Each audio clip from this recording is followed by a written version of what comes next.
Good morning, afternoon, or night, depending on where all of you are at. Welcome back to the short rest after your long rest. I hope you had a wonderful long rest, so let's take a short rest. Oh, wowee. Welcome. Session 1. We had a session 0. Oh, wow. Well, we're back to back. We're back to back. We're back again this week. We're 2 for 2 in our Please help us. Our backs are sewn together. Help us. We're an abomination. Help. Help Welcome. us, please. Sorry for that awful imagery. Welcome back to the Arcane Recovery Podcast, a group where a bunch of D&D nerds gather together to talk about everything D&D and not D&D about our lives and bring on special guests that also like the game so we can talk about everything unrelated. We have our team, our co-hosts and hosties here once again today. Myself, Ryan Austin's or Ryan the voiceover artist, Aggie, McBagelface, aka Elijah, Cody, and he's muted, and last but definitely not least, the man who's making the magic behind the screen happen, our podcast producer, Dan, aka Monk. Hello. Hello. I've been looking forward to this all week. I'm not gonna lie. This was something that I was like, because last week was so much fun, and it was like I can't wait to just actually do it again. And I haven't talking to you guys all week because I've just been like super busy doing like my own thing. So like this is like some time for us to also catch up as well. So like because we don't like I haven't been on much at all this week, so it's good to see you guys. I hope you guys are doing really well. Yeah, and I actually have the correct mic on this time for the recording. Yeah. Hey, look at that! You will not have a poopy mic. No more poopy mics. No more poopy mics, eh? No more poopy mics. Yeah. So how have you guys been doing this week? You guys been doing good. What have you guys been up to? Yeah, it's been a week. I'll say that much. It certainly has been about 7 days since we last spoke with each other. And in those 7 days, things happened. Other than that, though, I'm also very excited to do this once again with my lads, my lovely, lovely lads. Yeah.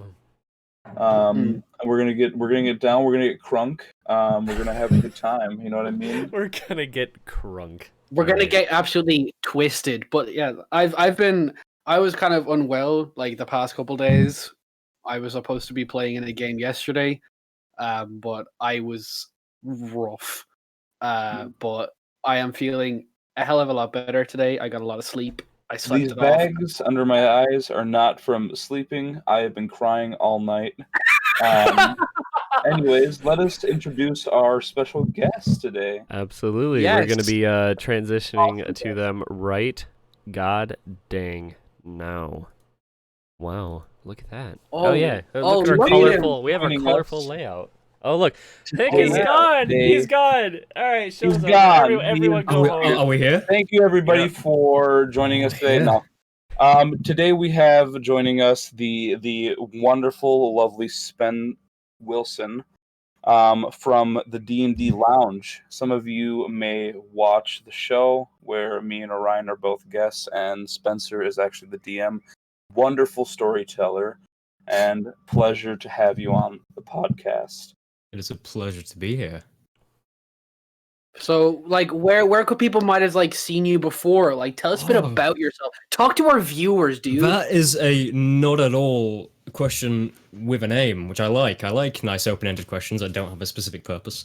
But if you're interested, you might be able to see me on Dragons of Round Table. We stream about every Sunday at 6 p.m. British Standard Time, but we are often somewhat late. Here you can see my lovely Ryan, Elijah, and Dan. He was a special guest a few episodes back. We won't tell you what happened to his character. That was completely normal. But you can come to his and see the terrible mistakes that happen on a weekly basis as they get embroiled with the mob at this point. That is where you may have seen me. And that's about it for now. But you can never anticipate the future. Yeah. But also, you'll also be able to see me as a player on Arcane Recovery when a campaign launches. Oh yeah, which we will go into more detail about you and your character. Very fun. Yeah, yes. we'll go into more detail because not only Aggie here will be DMing the first arc, the first season of the Arcane Recovery campaign, but Dan, Spencer, and myself are all gosh danged players. So You're both going to kill me. Yep, absolutely. Joining us alongside the Spen Wilson, or aka Spencer from Dragons of the Round Table, is our very good friend Hikoru the Gamer. You may know him from TikTok. He's a very, very funny creator on TikTok. I thought you were coming from the void. I thought you were coming from I changed my mind so I could scare all of you. I saw you moving the chair around before you I tried to keep that as subtle as possible. I was just like, okay, can I just slightly? I'm a little bit too fat for this. Hold on, wait a minute. I'm not this size anymore. Our good friend, TikTok creator and comedian Hikoru. Hello. All met Hikoru the Gamer. Hikoru the Gamer. So why don't you do what Spencer just did and just like also like tell us just a general bit of like vague information about yourself? Vague and nondescript information. Yes. Yes. Yes. Vague, family-friendly, nondescript information. All right. So, I am as they said, Tiktar. T-Rex is the new T-Rex. It's called the Tiktar. I'm a TikTok comedian / entertainer. I've been doing it for a little over a year now. I have 23,000 followers, and I'm connected to very big people. Not #subtleflex. I am, as of right now, I am on hiatus. I am taking a little break from TikTok for my own mental health's sake and to focus on things at home.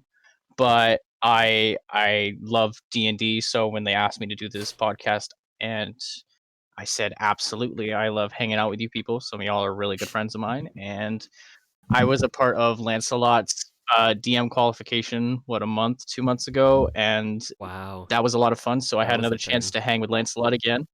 And I said, absolutely, I would love to. So here I am. And I shaved my beard. So. Yes, you look. That's something that we should jump right into. You shaved your beard. What was the reasoning behind shaving? Were you just wanting to go clean shaven for a while? So actually, just being real and being blunt as I am, my mental health was deteriorating a lot in the past couple months, and I was not taking good care of my beard.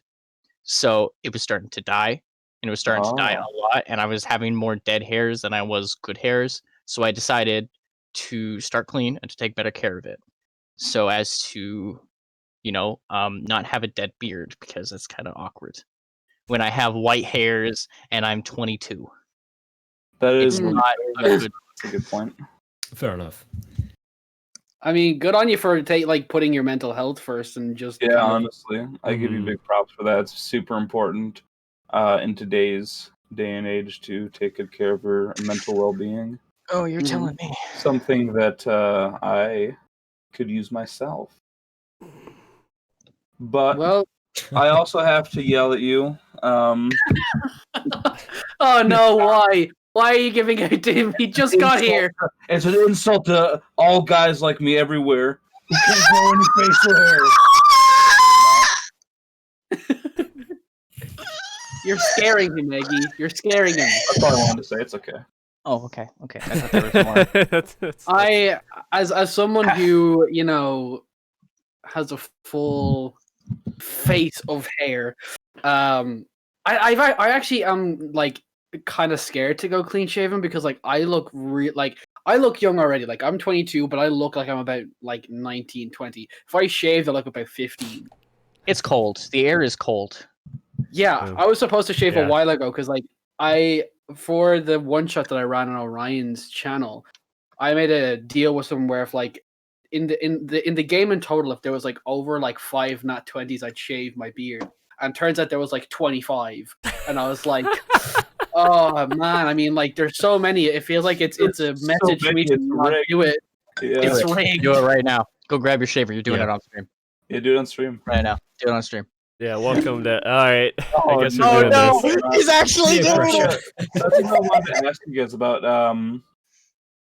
I feel like whenever there's just a couple of guys chatting about something and they're just chilling, why is one of the biggest conversation points, or one that is like inevitable to come up, is always about facial hair, without fail? Do Are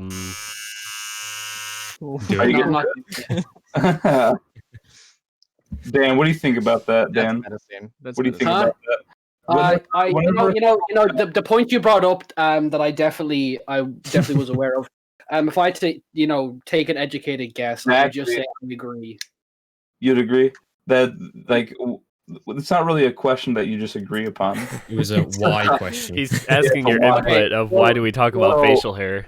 Whenever guys get together, a conversation point that always comes up is a couple of guys just talk about facial hair. It's just like, it's unavoidable when you're chilling with your bros. Talk about like beards and mustaches. Well, like when you're younger, like especially as guys, you see all these older men with like facial hair, and you're like, okay, like being a man and like getting older and like hitting puberty, one of the things that is talked about is like facial hair. And then for guys who like can't grow it or it's patchy, it's like, it kind of feel like a bit less manly and mature. Like I know for a while I couldn't grow anything, and then like now that I have like a full beard, like I feel like I don't want to get rid of it because it's like I like how I look with it on, and I've gotten used to it. You Like, worked hard for it, man. Oh Yeah. trust me. Okay, speaking from experience, so I have the exact same headspace as you, but I was like, listen, if I don't take care of this now, it's only gonna get worse. So what I did, and what people were really mad at, is I shave my beard. When I shave my beard, I do it so that there's no recovery. So I can't start like halfway and be like, oh, I could do this style and keep it.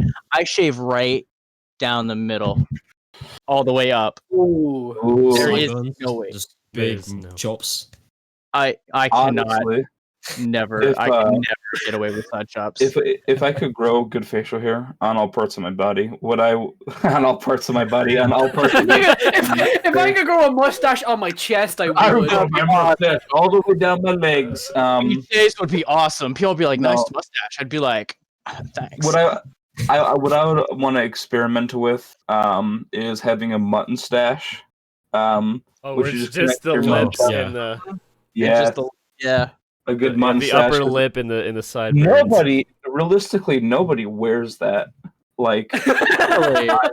nobody There's wears it for style. They wear it to look mean. And Correction, there is somebody that can wear it really well, and that's a fictional character, Butch O'Donoghue. Butch O'Donoghue. Yeah, no, it's it's cool. I just I can't imagine how they ever came to that conclusion. Did somebody accidentally shave off their beard? I know exactly. I know exactly. Badass. I know exactly. Oh, Hick was there. Hick was there when it happened. He was in the room. I was there. I'm that old. So what happened was they were starting a fire in their house because it was a cold winter day, but it tinged the bottom of their beard, so they had to cut it off before it was all gone, and all that was left was this. And they were like, Hey, this doesn't look that bad. Hey, honey, come here. It's gonna sound weird, but just come here. Oh. I know, right? I know. I know. His wife was all This like, is a full performance. Yeah, the wife came down was like, Oh, Oh my Shit. goodness. it's like 1770. It's like, fuck, dude. you look pretty excellent. Mm. Honey, come here. I have a grand idea. Come here, darling. Sweetie pie, come here. So, yes, sir. Yes. What? Oh my! What did you do to your face? It was the weirdest thing, honey. I swear. All right, the dog came and bit me, ripped all the hair out. Had to shave it off. Was going to shave the whole thing, and then I looked at it. Minus the rabies. Ignore that. Minus the bleeding on my chin from the bite. Minus the bleeding. It feels like you're making a TikTok right now. yeah. This is my entire life. This is your comeback. My life is a TikTok. It's like my life is a teenage robot, but it's just TikTok. That's the idea for your next TikTok. For your comeback. For my comeback, yeah. For the one day I'll find my shtick. One day I'll Return of the King. You know what I mean? Return of the King. Here's what I think. Here's a more realistic approach. All right. What I think happened. This is what happened for Orion. This is Orion's. So this is Orion the full beard, right? Big moonshine mason jar. Peaches. All right. So a man just wants to eat his peaches. And he goes to lift up the mason jar to drink the peach juice out of it, and the beard just dips into the jar, and they're like, fuck it, and shave everything off just to leave enough room so you can bring your peach jug up to your mouth without dipping your beard in it. So what happened was he went to go drink it, his beard went, he just went, fuck! And then, without saying another word, he decided to just game. What? You're talking How is he drinking out of the jar? He's doing this. He's just doing this. He's just doing that. He's doing this. We gotta realize it's a mason jar. Mason jars are huge. Yes. It's like it's like the little dribble that you would get on your beard after drinking a lot. You get your little dribble right here in the cleft of your chin. They're just like, man, I hate wet beard, and then they just got rid of it. Or what if yeeted it across the room? What if a dude really just wants to show off his really good cleft chin, and he's like, man, this beard's covering this up, and then this cleft chin is like. Guys with really handsome cleft chins, they will show that shit off. And they started the mutton chops. That's what they did. That's where the crimson chin came from. Yes. Yeah. He just really wanted to show off his chin. And cleft, the boy chin wonder. I want to see Spencer with one of those like mustaches that like curls up on this like here. No. I want to see Spencer like a waiter. Genuinely, I'd look like a posh waiter. Yeah. Do you grow facial hair, Spence? No. I'm curious. No. Well, Spence is a baby, so I always forget how old he is. Actually, that young. I thought he was the same age as me, and then one day he dropped a truth bomb that made me reevaluate how I see things. And he was like, "Yeah, I'm like a baby," and I was like, "What?" Yeah, I'm 18 in 3 months, so don't quite have. Yeah, he's not even a legal adult. He's a child. the anger. He's a boy. I thought he was the same age as me, and I treated him as such. I'm not gonna lie. I'm not gonna lie. I grow a pretty feisty, pretty mean neckbeard. It's it's something to behold. Honestly, it's pretty epic. I have an absolutely raging neckbeard. You should see me with my neckbeard. I am like a ladies' man, in my mind. So wait, hold on. Can you braid a neckbeard, like in little plaits to go down? Oh, that would not be worth it. For some reason, when I imagine neckbeard, I imagine a beard that's like it's like all the way around here, so it looks it looks like a dog collar, or like it gets so long you can just turn it into a scarf. Scarf. Excuse me. You go to a. Do you know who I am? You go to a. You go to a. You go to a funeral and you dress up formal for the occasion. You're like, are you making a bow tie? No, it's like nice new tie. Thanks. Now you know how people will get like the really nice like trim design on their beard sometimes, where it's like very clean cut and it's a very straight edge. Yep. What if people did that with their neck beards? So like instead of having like this like constant patchy look, they had like this very clean like straight cut, and it was like very like even. A fade in their neck beard. That might look interesting, honestly. Eggy, are you gonna get like neck tribal neckbeard stuff like fucking Azteca or Three Kings gang or some like? Yes, I will. I'm gonna get like cut here. No, you gotta do it Nordic style, and you gotta like get some beads in it. Oh no. Like, I like how, like, in last episode, the first thing we talked about was, like, session zeros, and then this time we're talking about braided neck beards. Well, it's because we're a bunch of guys. We have to talk about beards. It's unavoidable. How long have we Essentially- been talking about facial hair? Get for? it out. Get it To out of be the way honest. right now. We've been here about half an hour, I think. Well, No, we had about. We've been talking about neck beards for about 15 minutes, is basically what we've been talking about. Shall we? One more thing. I want to move away from the beards as well. No, Wait, no, let me I wanna continue. stay on this topic. We're I not have to moving say from this topic for the rest of the show. Have you guys seen those crazy ass beard competitions? Where Yes, these dudes get Yes. crazy with the beards? dude with like This guy- the freaking windmill. Yeah, this guy has a windmill beard. This guy made a bird cage. Yeah, beard with and a the working bird door. part of it- Yeah, With it's a little working door. That's crazy. Dude, Those are true gentlemen. Let's be my honest. beard has a lowering drawbridge, has a functioning drawbridge and a moat. How does that make you feel about yourself? Dude, I imagine the birdcage dude looked at his wife one day and said, "I'm not kissing you." What do you mean? I'm not kissing you anymore. Why? You'll see in a minute. He goes to the bathroom. An hour later, he comes out with the birdcage. He opens the lid. No. It's No. because I'm Is it? trying to take care of my bird now. That's why. And taking care of my bird now. My bird is my priority. Someone decided to destroy the bird cage. They didn't like the bird. Well, guess what If now, you wanna bitch? kiss Bird me- is my beard. If you want to kiss me, you're gonna have to kick out little Beaky here. That's all. And if you kick out little Beaky, this wedding's off. Like, Yeah. Apparently they're getting married now. All right. I All right. can't. Little Beaky. You're gonna have to kick out little Beaky if you want to come kiss me. and if you do that, man, that's it. I'm done. This wedding's off. The bird cage stays closed. We're in bed. The relationship is purely The built bird. off of a bird. Oh my Honey, god. I love you, but the birdcage stays on during sex. All right, that's The bird cage stays on. during sex. No. Absolutely. Oh my God. Absolutely.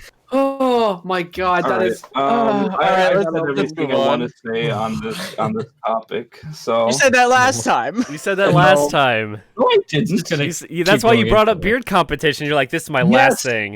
And Yeah, that's you my were the one last that brought- thing. That was my last thing. Are you sure? Oh, okay. Honestly, do you know want to know what I am jealous of though? Like people, not even people with long beards. Like people, like if I could steal Spencer's hair, I'd be so happy. No, I've you always would wanted not. Trust hair. me, you would not. No, Spencer, like shut your mouth. Give me your hair, and you can have mine, and we'll be happy. He does Going have for a some. haircut next week. I'll send you the You want to offcuts. talk about hair?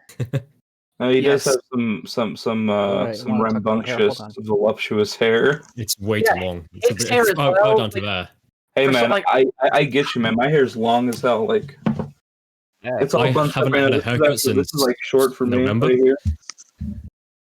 Oh, but yeah, like, Mine- You see Mine with my is at long my hair. shoulders. Like this. Oh, Very long. that's the Yeah. Jesus cut right there. Bunga. Dude, wear your Bunga hair long. down more. I know, I get it because of the headphones. No, That's why you tuck it literally. back. Hold on. This I was is gonna Jesus say it's cut. like What? Yeah, Jesus cut. Jesus Yeah. or I can't hear you through my hair. I can't hear you through my hair. My hair's too thick. Make some hair headphones instead of a bird cage.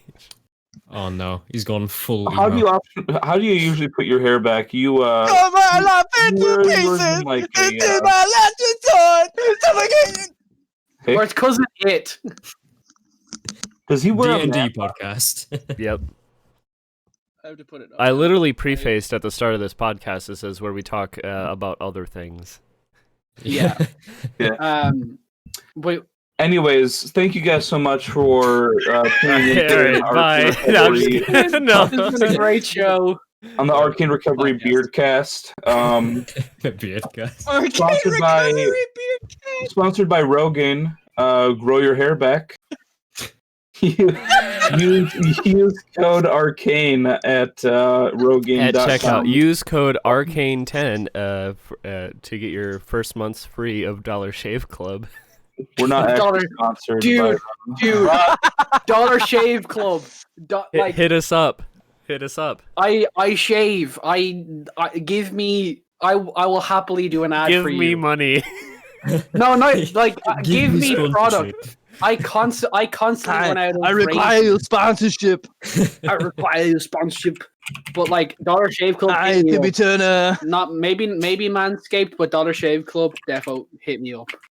I think Manscaped is probably actually slightly better. Oh really? Well, Yeah. here at Dollar Shave Club, you can get your first. No, listen here. Eggy doesn't like us talking about sponsors that we don't have.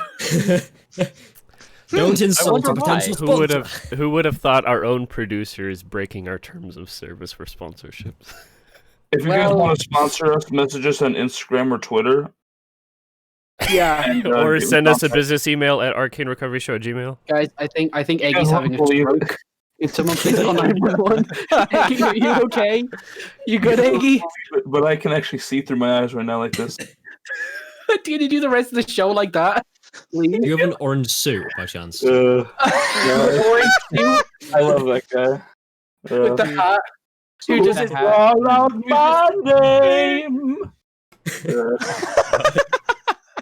Hey, yo, I see them ripped jeans. Mm.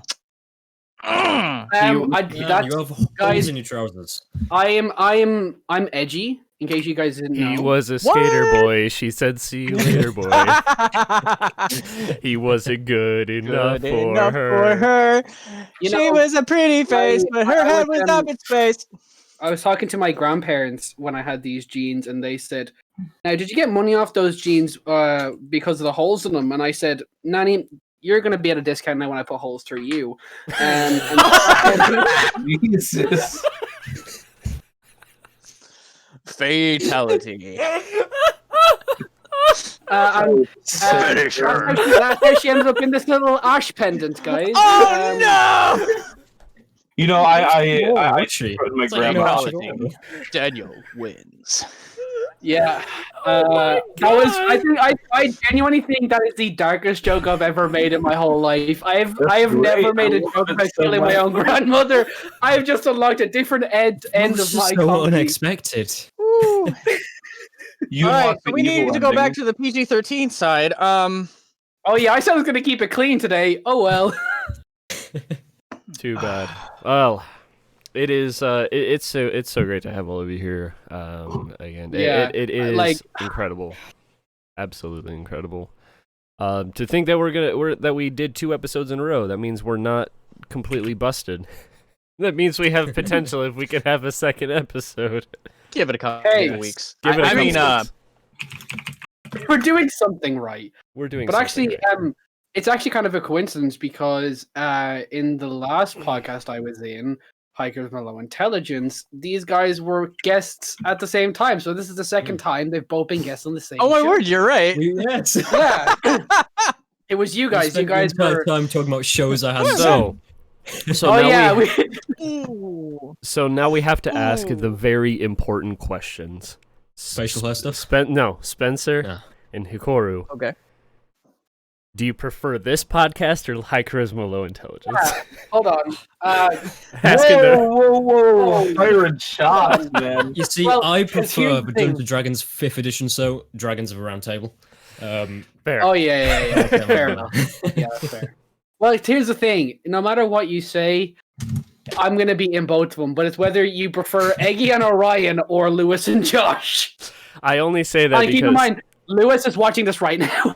I He know. is on That's right why now. I ask this only because a very special person who's a really good friend of ours is in the chat right now. I love Lewis. I want Lewis to come on. Yep. Love So that. I asked that question just to trigger him in chat. We love you, Dark Knight 001. He says, "Whoa!" He's like, whoa. Whoa, Because I saw calm him in the down. chat be like, I should ask this question. Then. Yeah. like I think I don't know. Like, even though you guys like were on the show, and you were talking about shows that you don't like. Like, I feel like you and Hick like just bounce well off each other. Like we had a good show with you guys in High Charisma Low Intelligence, and now we're like half an hour into this episode, and it's already been a really pretty good episode so far. So I think Just put some facial hair, though. Yeah. 15 Hey, minutes listen, on facial. all hair. right. Eat bologna, it'll grow your chest hair. Do you think you could shave by tweezing each individual hair out? You could, but you would be crying by the end of it. It would that, take a long long time. that would be similar to waxing, but like it's a lot more painstaking, Quicker. I think. So it'll give more experience because you're doing it the long way, right? That's how that works. Yeah, you level up faster by doing it the long way. You level up faster. Yeah. I'm gaining hit points, I swear. Grooming 100. I finally did it. Yes. I think Ooh, spell it would slots. probably take me like if I did each hair one at a time with just a pair of tweezers. I don't know how long that would take me. I'd 'Cause give I have up a after lot like of 3. Oh yeah, I'd get like a few chin hairs and I'd be like, nah, I'm done. I can't do Does this anyone anymore. tweeze their I'm done. eyebrows? No, my No. eyebrows are just naturally amazing. My eyebrows are just No, now. I take Also, I Spencer, take I just realized we're sitting in the micro-trimmer. exact same way, and I didn't realize until now. We're just Hey, like, guys, yeah. We're just talking. anybody else grow hair all over their body where it shouldn't? Never mind. Yes, actually. Where was allow that me to going? go into Hold on. Eggy, what kind of response were you expecting from that? That's Yeah, I don't know what you wanted. No, that's exactly what I wanted from that. That is exactly what I wanted. You are a crazy, crazy man. Wait, hold on. Wait. So Spencer, do you tweeze your eyebrows? Is that something that you do? Yeah.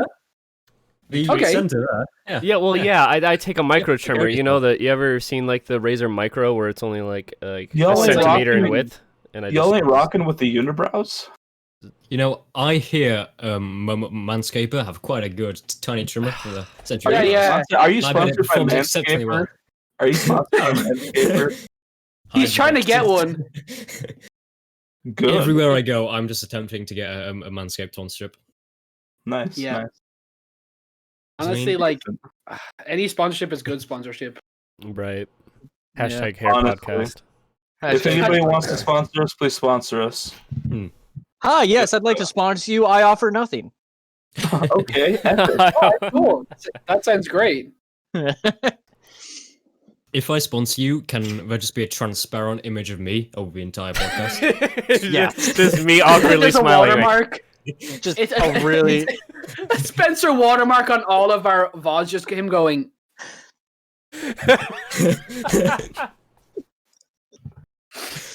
Come on, Okay. give us a big cheeky like you're a snake oil salesman with like a thumbs up, like a big cheeky smile.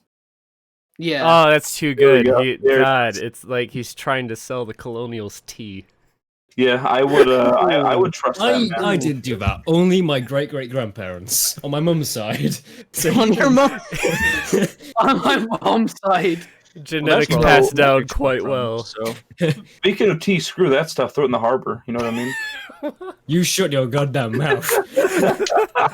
Wait. So here's a good transition of topics. I have a good issue here. So, I have learned something about the Boston Tea Party actually, and I know this is supposed to be a D&D podcast, but it's just D&D people talking anything but D&D, so whatever.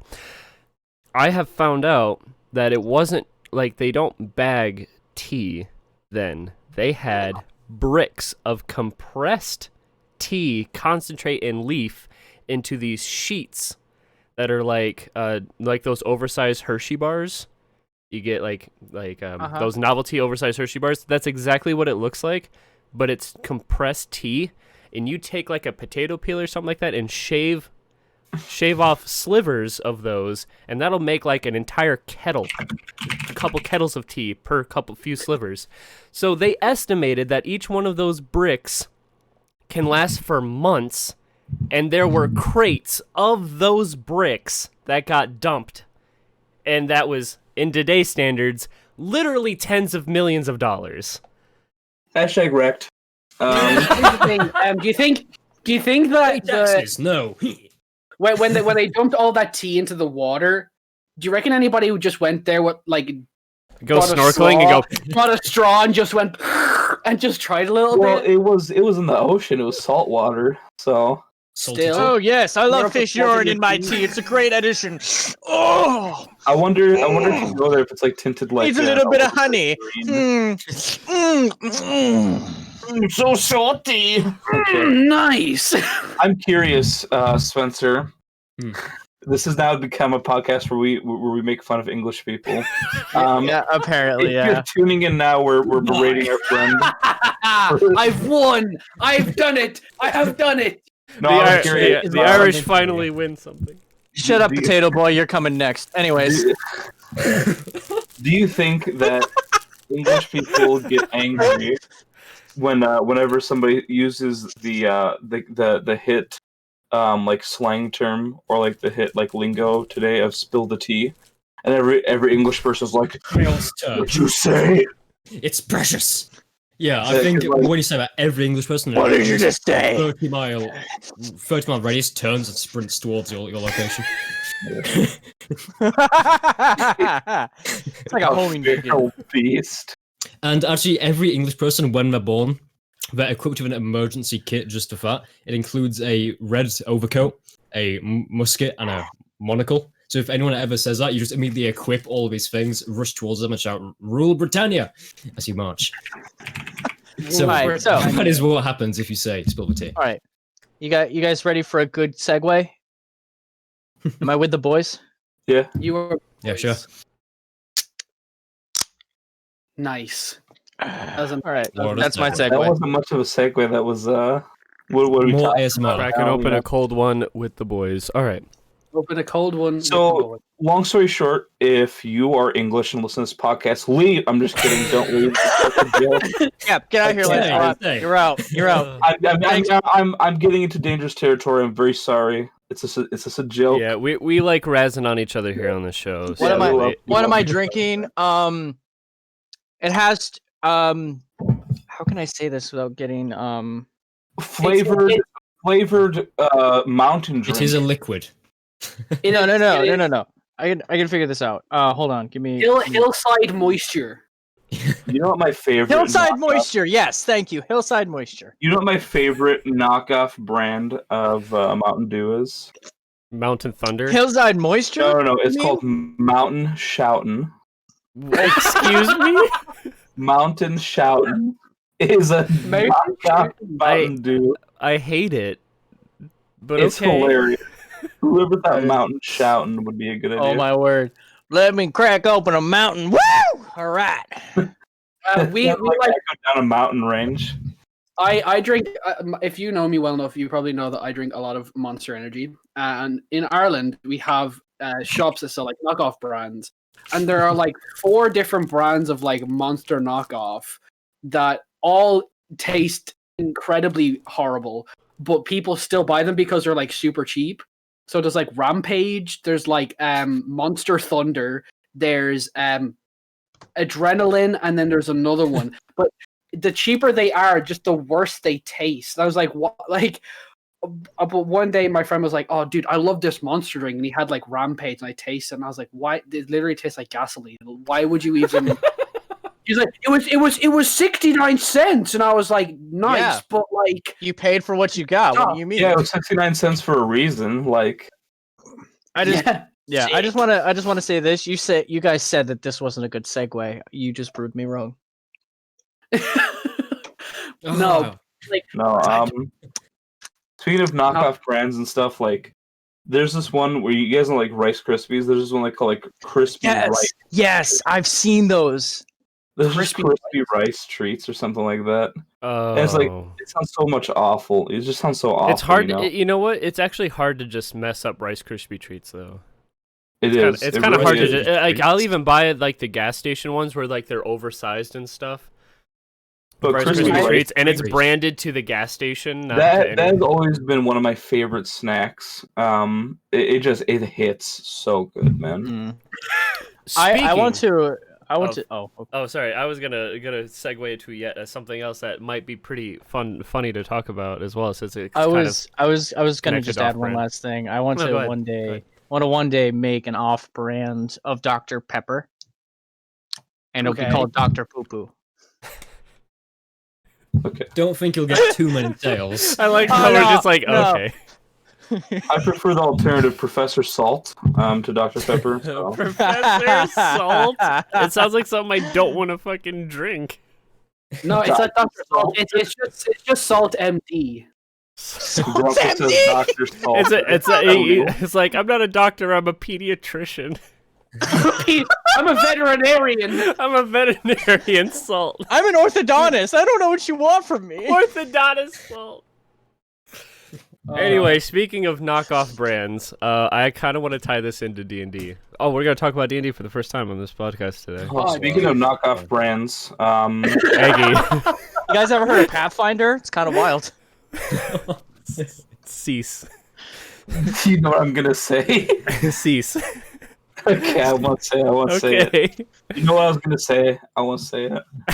So, So you know, like the magic items in D&D, like health potions, Flametongue, long swords, all that stuff. Could we have knockoff dollar store brand of those magic items and just have it like? I think somebody's actually making those on TikTok. I've seen some stuff like that. There's this one I saw on TikTok where this guy gives a cloak of protection, but the protection slowly like wears off. That's awesome. It's a cloak of invulnerability, and then after the invulnerability is off, you get resistance, and then after you get hit again, the resistance comes off, and you have normal damage, and then it goes one step further. And instead of giving you just normal, it gives you vulnerability. Oh no, I love it. Yeah, it's a really good idea. No, somebody made a knockoff brand of the deck of many things. Oh, I have a knockoff brand of the deck of few things. Yeah, something like that. No, I have. I'll get to it in a second, but I actually have a deck. This is one of my favorite ideas that I like to use, and I'm not sure where I got it from because I can't find it anywhere on the internet. I'm not sure if it's an original creation or not, but it's something called the Boots of Questionable Stealth. And how it works is that they are stealth boots. But the only way that they are stealth boots is that they're so incredibly loud that it makes people deaf when you sneak up on them.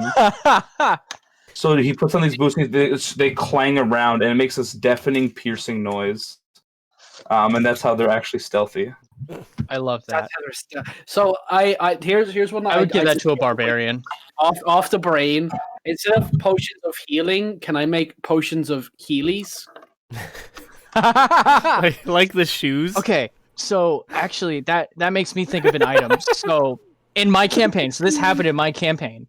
There was a potion we found that we took a check, and I think I failed. I almost drank it. Somebody else passed it and stopped my barbarian from drinking it. Thank God, because it was a mimic potion of healing. And what it would do is when you would drink it, it was like a parasite would come into your mouth and kill you. Oh. It was made to be a trap, and I almost drank it. And I looked at my DM. I said, "You are an evil. You are evil. You are an evil.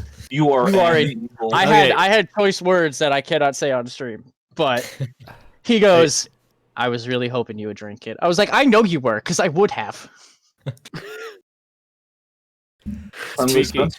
Speaking of more discount off-brand D&D items, like the dollar store version, Khan in chat said a Flametongue longsword, but it's just a sword with a lighter duct tape to it.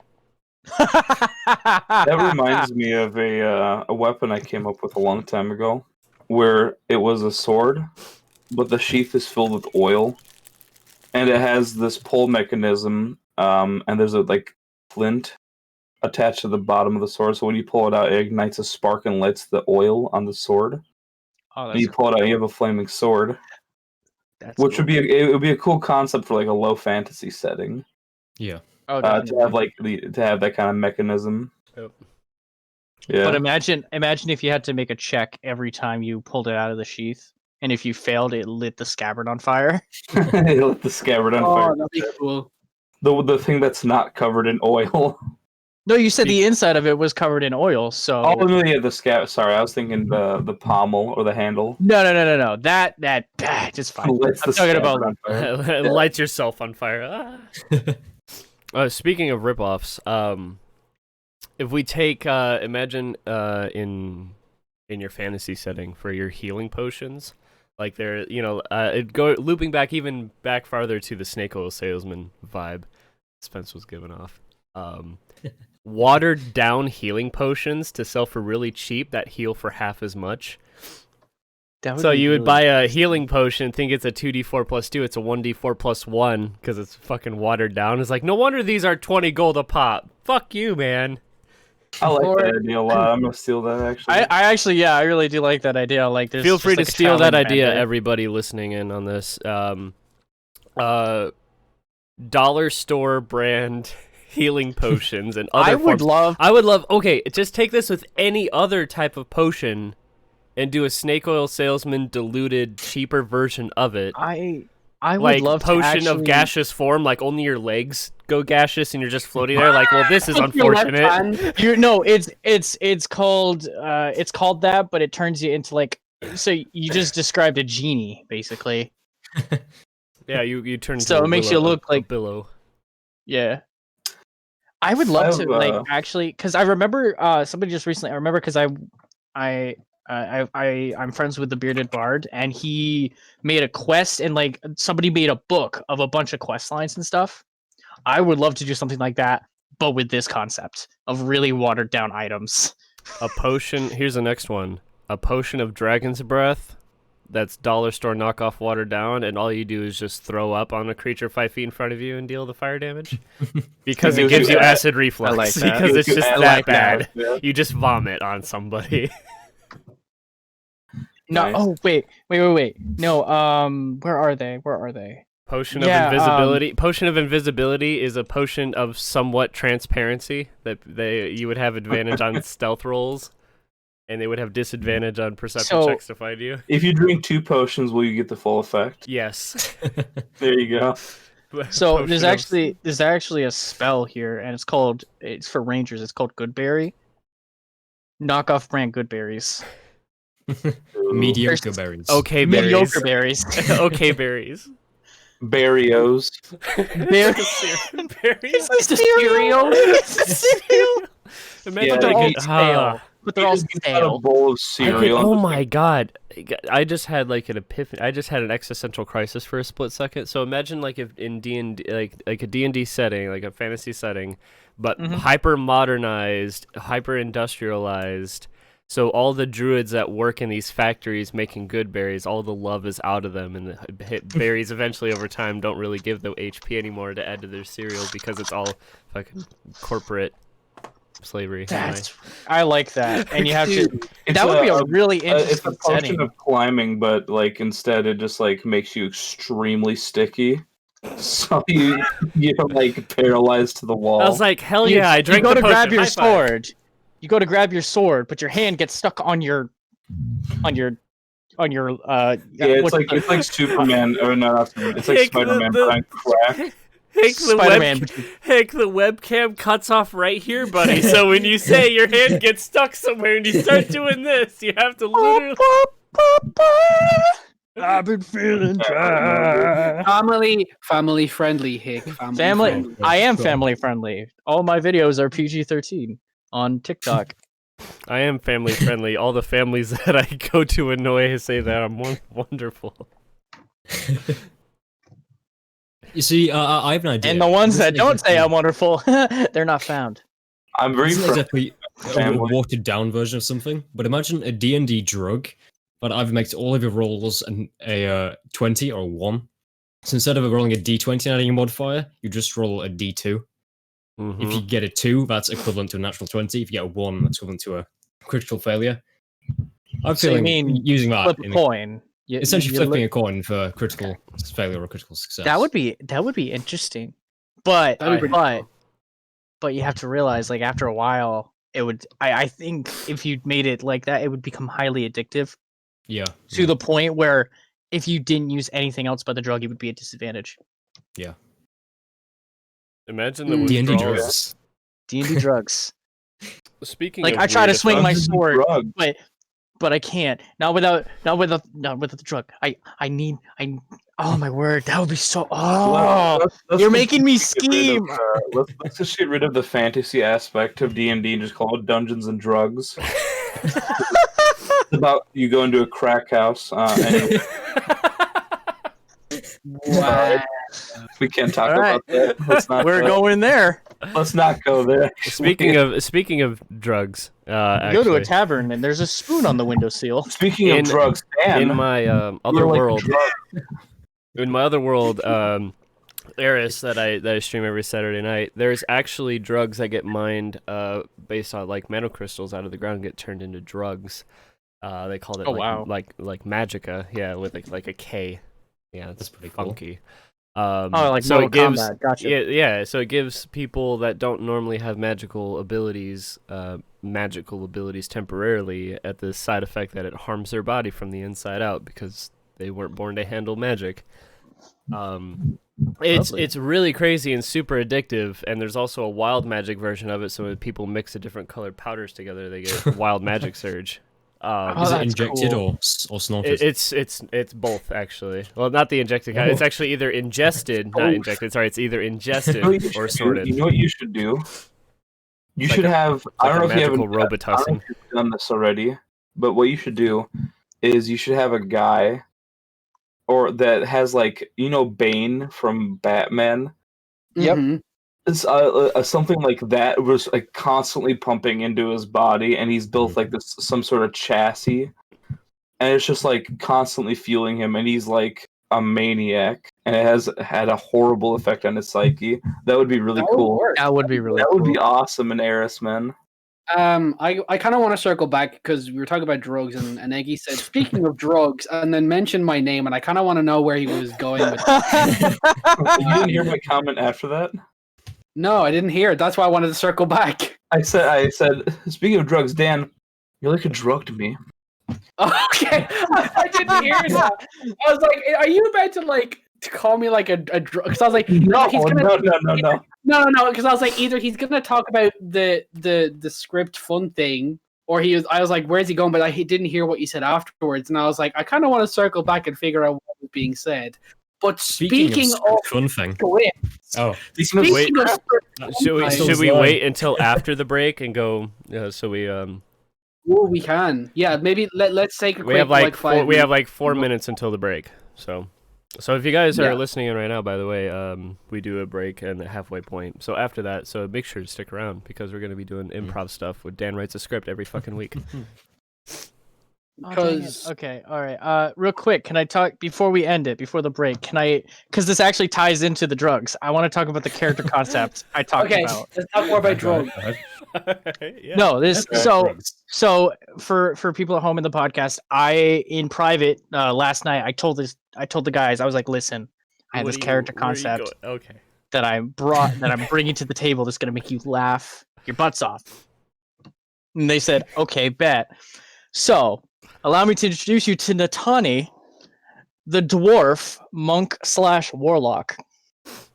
Okay. Monklock. okay. He's a monklock. All right. Okay. So this dude, he's not your average dwarf. He left his home to go try to find himself in nature. Okay. And by that, I mean he got really high off shrooms and wandered the world. Oh, hell Um, yeah. Hell sweet. yeah. So he talks like this. His name is Natani. He's pretty chill. But he's all about opening up his chakra. That's why he's got a level 1 in monk. It's only 1 level in monk. The rest is in warlock. All right. So he opens up his chakra and then he fights. But here's the thing: his magic isn't his own. It's from his warlock patron, who is Asmodeus himself. And the reason is Asmodeus is because somehow, some way, Natani found his way into Asmodeus' realm when he was high off shrooms and made a deal with him. Asmodeus, looking at this dude, who obviously is not that smart. Yes, that man right there. He What? thought, hey, free soul, right? Free soul. Like, this dude's gonna die, but he didn't.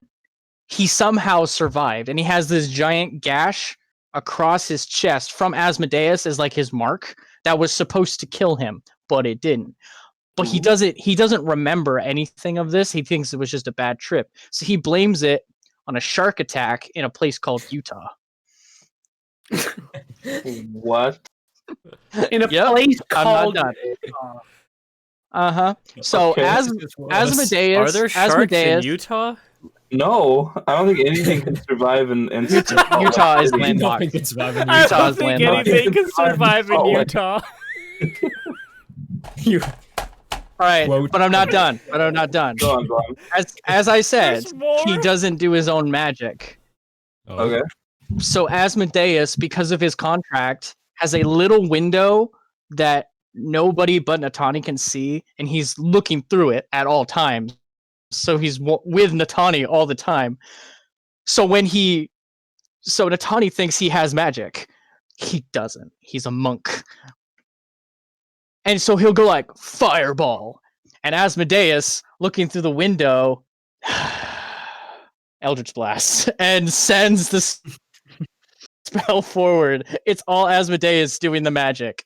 So the monk, the dwarf doesn't know though. And Natani, no, the dwarf doesn't know. He thinks he's doing it himself. Okay. But he knows one spell that he can do. He knows one spell. He doesn't know how he activates it, but he can somehow activate it. Power word kill. Oh wow. He doesn't know how to control it. He doesn't know how it activates. He can just use it. And this is the situation we thought of is he's going to the big BBEG and he looks at his party and goes, "Guys, I got this." And he walks up and he goes, "Put her there, man. Does he talk like that? Seem pretty chill, but you got to learn to open up your chakra." And as he opens up his chakra, when he says chakra, that's the power word kill, and the BBG just dies right then and there. And he looks back at his friends. He didn't know how to open it up, man. Shamesies. Does he actually talk like that? Does he He's talk just like that? Keanu Reeves. Yeah, no, that's his voice. Just, "Hey, man, my name's Natani. What's up, man? It's nice to meet you. Hey, how's Does it he Open going? up your chakras. Come here, I'll show you how to open up your third eye, dude. I learned about it in Utah. Bro, Cowabunga, dude. you gotta open your Cowabunga, So bro. that is. So I am going to one day bring this character to a one shot. I don't know when. I don't know how. Oh my god. It reminds me. But it is going to be the most.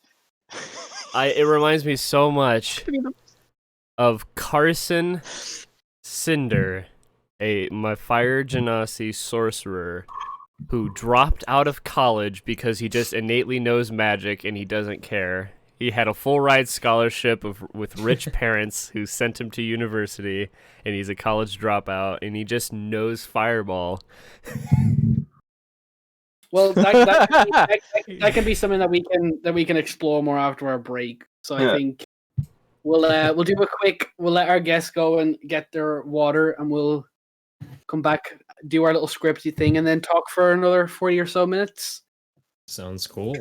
Yep. Right. Yeah. Scripty thing. All right, so we're gonna swap back to our other screens.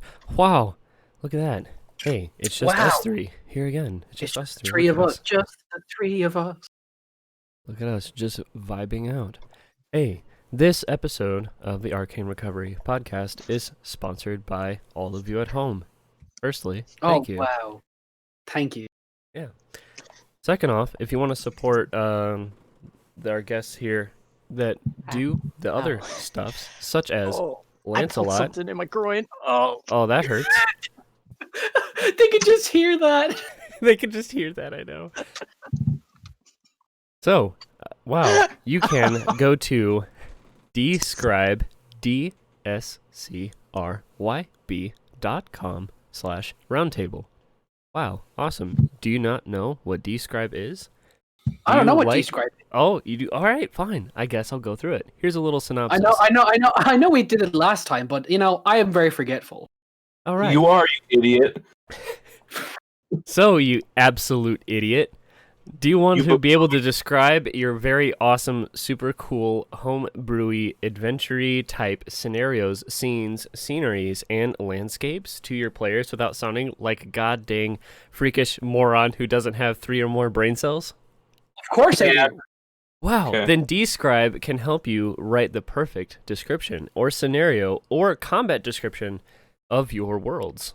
All you have to do is just type in some keywords, and it'll auto-generate in little block text format, similar to what you see in D&D module books. And you can read it off live to your players or hand it out in handouts or modules on your live games. Look at that. So to go to Dscribe, dscryb.com/roundtable. That's to support Dragons of the Roundtable and our guest Spencer here. Other than that, you could just give us free money. Go to paypal.me. So, if you guys see just when you click on the screen, or if you're on your phone, you might see a follow. Hit that. But then there's also a subscribe. It's a star. To our channel. Go ahead. And if you have Twitch Prime, be sure to sub to us every 30 days for free. Exactly. Whether it's you subscribe, whether during the actual show you use the bits. We really do support any kind of support. We really do appreciate. We're just doing this because it's something we've wanted to do for a while, and any kind of support or donations would be greatly appreciated. And for every single for every dollar or euro that you send in, I will send you one picture of my face doing this. That's got me sold already. Hey, I'm already sold. So, if you're interested in listening to these shows, whether it be the campaign episodes you're listening to or the Short Rest podcasts, you can come over to our Twitch channel where you can interact with us live and see it in real time at twitch.tv/Arcane Recovery Show. That's twitch.tv/Arcane Recovery Show. Wow, awesome. All right, I guess we're going back with our break. Awesome, cool, neat. Yeah. Awesome, cool. And wow. All right, guys, we're back. That was our little segue, our break. Oh, hi. Welcome back. So let's get right into this. I'm gonna send in, if everybody goes to the No Mic text channel, I'm gonna send in, like I did last time, I'm gonna send in a script. Okay. It should be called Donnie.docs. Okay, I got it. This should be interesting. So for you guys at home, I'm gonna give a quick little My groin is fine, thank you. Somebody asked in chat, how's my groin? I hope your groin is okay. I didn't realize I was unmuted when I said that. I thought I was talking to myself. So like last time, I kind of gave a quick description of the scene. But what's basically happening is I found a script online, and I kind of tweaked it, and I've assigned each of them their own character. They're going to read it. They have not seen it up until now. So basically, this scene, it just takes place in the backyard in a home in America. There are 4 characters. There's Donnie, Berthel, Sheriff Mitchell, and Corporal Tommy. I've already pre-cast this. So I will be just doing the little description bits. But if you guys are all ready, we can begin our little scene. So action takes place in the outdoor back garden of a home in America. Okay. Scene start? Scene start. Let's go. All right. Donnie, come here and look at this nonsense. What is all this? No. What do you mean you don't know? I didn't do it. Well, look at it. Take a damn look with your own 2 eyes and see what it is. Oh, hold on. Yep, that looks like my baseball glove. Well, what is my baseball glove doing there? It's covered in green goop. Donnie picks up his glove covered in green slime. Why are you touching it with no glove, you dirty boy? What's the matter with you? That's not the script, but anyway, Sheriff Mitchell enters. I'm improvising. Sheriff Mitchell now enters. there. I'll need you to drop that glove there, son. Donnie drops the glove. Oh, hell no. You gotta take your son in for contamination, sir. I'm awfully sorry about this. What's that? Did I stutter? I said contamination. What's contaminated? It's contaminated. Huh? I'm going door to door right now. I have the entire police force letting people know. Calls are being made. Every single person, mind you, it takes a little bit of time. I'm a little bit tired and a little bit stressed, and I don't got time for your crap. There's a contamination, and it's spreading. All right, speak to you slow now. Creature is skedaddling around the place, dropping this green crap. It's causing people to kind of change. Change? What? Oh my god! What's gonna happen to my son? Mom, my hand! It's turning purple! All right, listen to me now. All right, listen. Eyes right here. Guys, don't look at the hand. Eye contact with me, all right? We don't got much time.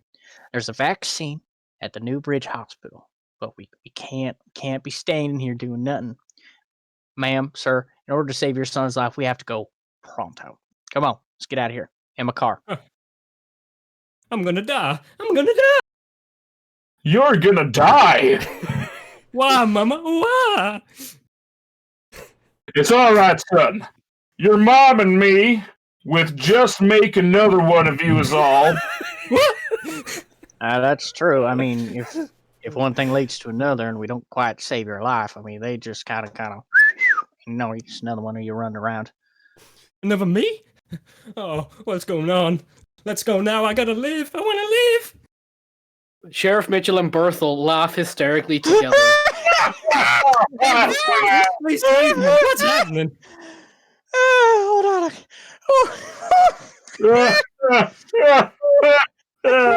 Fucking idiot.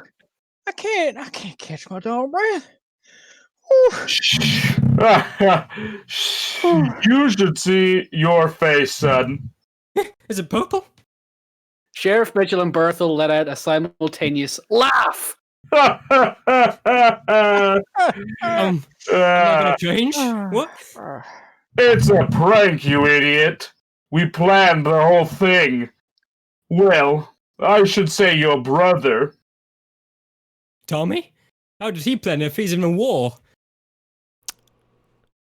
But I'm not. Tommy? Dun, dun, dun. What's up, little bro? Oh, shit! We hug. I told you I would get you back for what you did to me before I left. Did I get you good? I hate you! Everybody laughed. How did you get back? Yo, I fulfilled my obligation to our country and, made it back in one piece. I guess I'm just that righteous. Oh wow, you're righteous. Are you back for good? Yeah, for now. Alright, that's enough gaming around. I'll let y'all get reacquainted and shit. I gotta head back to the Willis. Was everything alright?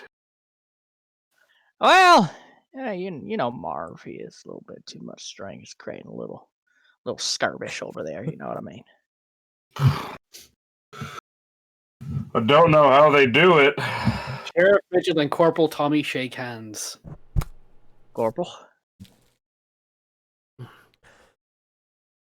Sheriff, thanks for chiming into our little family hoax. Well, you're family. And when you're here, you're family. Berthel hugs Sheriff Mitchell.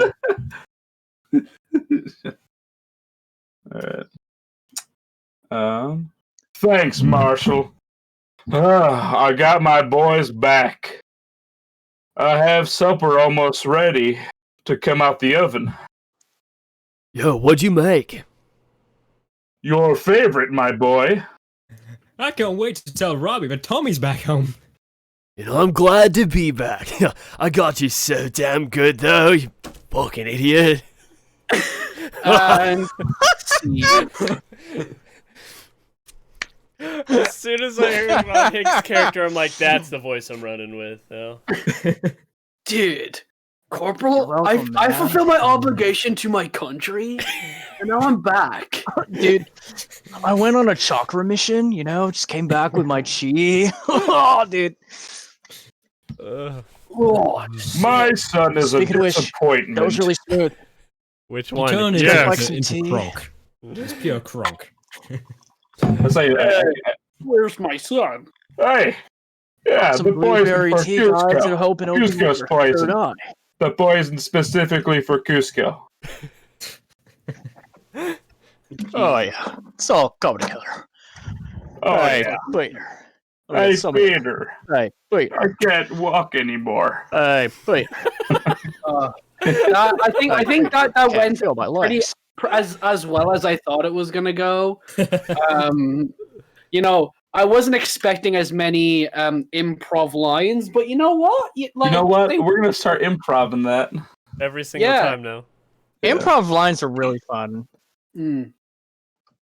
You know what? Next week, I want Orion to write the script. Oh, God. All right. I'll write one for Dan to be a character in it. Oh, let me write the script. I want to write a script. Are you eventually. sure? A Shrek fermented onion. Wait, I hold on. promise. For the next two episodes, so each of you write one for the following 2 weeks. So Okay. you know, Eggy take 1 week Eggy, and you go Orion next. take Eggy, you go next for next week. Okay, thank you. I'll write it up today, probably later tonight. As long as it has nothing to do with Shrek. I promise there will be no Shrek fermented onions or anything. Let's Well, not even no, talk well, about that why- again. why- You know who we do have. You know who we have for that show, correct? Yes, we. Giovanni? No, don't. Giovanni is for next week, for the Yeah. 17th, I believe. Yeah, but we have. You know, I'll let you know who we have for that show, so you can maybe have the lines be a certain way based on who you have. Oh, we have one more besides Yes. Giovanni Oh, we next have week? Jerry for the 24th. Yes, that's right. Jerry is We the got- next week after that. And Dan, who do we Giovanni have? is the 17th. Wait, Dan, We have who's to our talk- second guest? We have to talk to Giovanni, We do. Mm-hmm. Speaking of Like- anything. so he can brush up. Yeah. Oh my goodness. Yeah, we have we have a lot of cool guests lined up. Absolutely. Listen, you You already know- started well by inviting me, so I mean, Yeah, you set the bar. Like, Yeah. right here. I set the bar pretty high. Yeah, it's about right Do here. you not remember It's my pretty jump high. It's not. It's scare not. Yeah, at the it's beginning? just about right there. You know, if you're a midget, it's kind of high, but like, if you're If you're a halfling, Hey man, it's I'm kind of high. 5'7". I clapped. yeah. You know what? Speaking of halflings, let's get back onto D&D real quick. So what? Like we asked this question in the last episode, and you know myself, Orion, and Egg have already kind of given our 2 cents. Here Hick we go. and Spencer, what are your favorite? What's a favorite character you've ever made? Made or a player's made? Either or. If there's a specific character that you like, I'll let you go first because that might be. I was just Yeah. about to say I was gonna let you. Yeah. Okay. You gotta get out of that forever What'd you DM think mindset. Okay, I've made very few characters in my lifetime, but there's only one character I've really actually been excited to play, and that's the character I'm going to be playing in Arcane Recovery. So I'm not going to give too much away about that, but it's a class that is famously known for sleeping with lots of things, and trying to break out of the stereotype has always been fun. And I just don't know what to say for what won't be a spoiler about the character. I don't know how much I can give you. I'm very excited for your character too. You We'll can kinda you can talk about ask that me later. questions about him, and I'll see if I can give you anything non-spoilery. We'll get into the characters in Yeah. a second.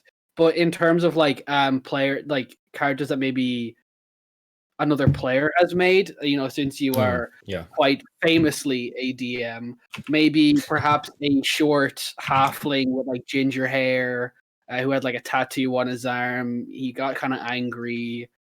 He you know, Yeah. he not like Got no the post- biases. Like I've had to just guess. No bias, of course. Yeah. It sounds like a Um, cool name, but like, I think in that case, I'd probably say Maverick.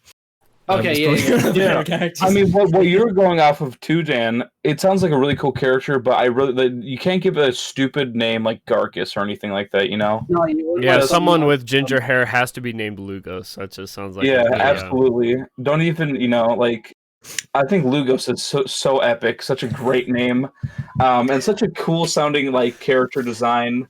You know, like How we can never get damaged in combat. Yeah, how the DM specifically doesn't target me because he loves me.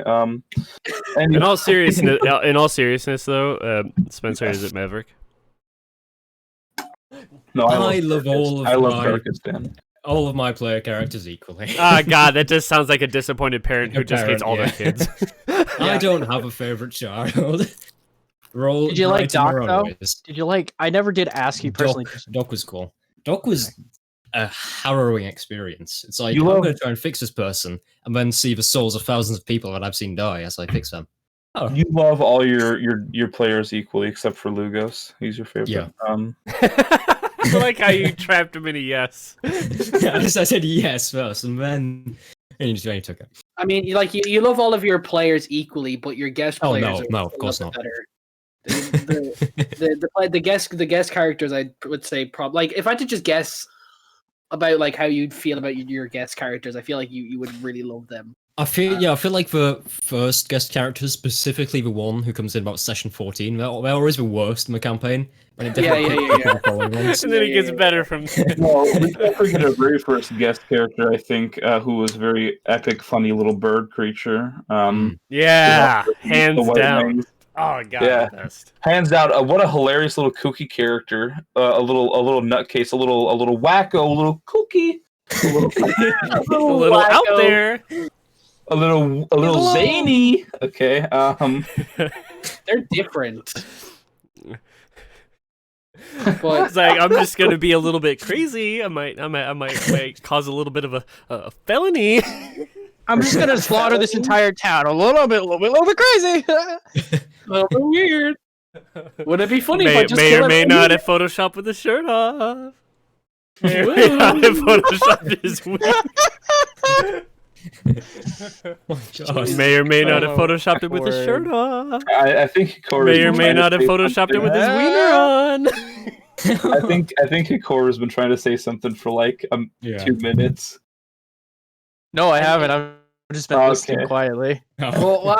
Well, what about you? What is there any character that you specifically have made that you really like?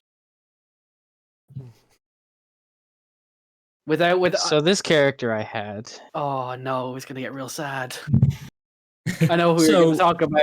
No, That was a character. There was. his name was Grooming, Oh, here we go. and he was a strong little boy, and absolutely broken. Groink. Growing. I'm pretty sure everybody here can Grooming. Okay. He was a half orc barbarian, totemic warrior. I have a lot to say, and I don't want to be here for 2 hours. But he had completely overpowered homebrew stuff. He was not your average barbarian. He would much rather come to terms and talk his way out of situations than fight, if possible. When he first started adventuring with his friends, he would ask permission to rage. That's kind of cute. Because he did not exactly like getting angry. He would much rather like I said, he would much rather just like try to talk his way, and it actually saved them from a lot of combat in some situations where there should have been fighting, and my DM told me there should have been fighting. But Gruink was smart enough to be like, "Hey, I'm the biggest guy here, but I don't want to fight. Like, if you just want to talk, let's I'm chat fine with for a that. minute." He Intelligent had a barbarian. familiar. Epic. He was a, even though he talked in caveman, he was a good boy. He had a familiar, which is a very funny story. It was a keypine, if you know what a keypine is. It's like the owlbear's cousin. Very scary, very giant things, and I tamed it. And I wasn't supposed to tame it, but I tamed it. And his name was Scree, Scree. He was a good boy, and I loved him to death. And I still, actually, my profile photo on Discord is a keypine because I've been thinking of Scree a lot lately. Yeah, you made me like look that up. And he also had. Scared. He's a scary boy, but he was cute. But he also had a pet slime, and his name was Smee, S-M-M-E. It was a tiny little slime that had a little eyeball, and it sat on his shoulder at all times. He was a good boy. I miss playing him. I'm very excited for my next campaign that's coming up soon, where I'm playing a brand new character, but Grink will always have a special place in my heart. What happened to him? Oh, the campaign ended. Right. We won the fight, and he got the girl. Which, okay, So it was a happy ending for him, right? It was a very happy ending, but you have to realize this romance had been budding for months, and I made my DM cry when he finally kissed the girl. Oh, He was like, I've been waiting months for this. Shut up! Like somebody was trying to come and go, shut up! Let them do the thing. I want to hear this. So sorry to get really sappy, but I really it's good. Really like growing. It's good to have like that emotional and like that kind of connection to a character, because I think that really like helped kind of flesh them out and to kind of absolutely give them like human traits and to make them likable, you know. See, has anyone ever had the complete opposite to that, where you had like an amazing character in mind, so you went to play them, but they were completely underwhelming to play for one reason or another? Has anyone ever experienced that? Yes. Yep. Yes, I have. Yeah, I probably have. Yeah. Unfortunately, it's a horrible feeling, because like whenever that happens, it makes me want to take the character back and retry him in another campaign. You know what I mean? Like, I never give up. I see a lot of people, they always make a character for a campaign, and then the plans might fall through, or the campaign might end prematurely, and they'll never pick that character back up again. But like, there's so much potential in all your characters that you make, that if anything like that were to happen, I want to keep that character around because I want to be able to play them. It's what happened with Solomon Frey in Cult of the Wailing Fields. It was a failed campaign for my friend Logan, and I'm like, I like the character a lot. I really want to get a fulfilling story for him, and you gave me my first finished campaign.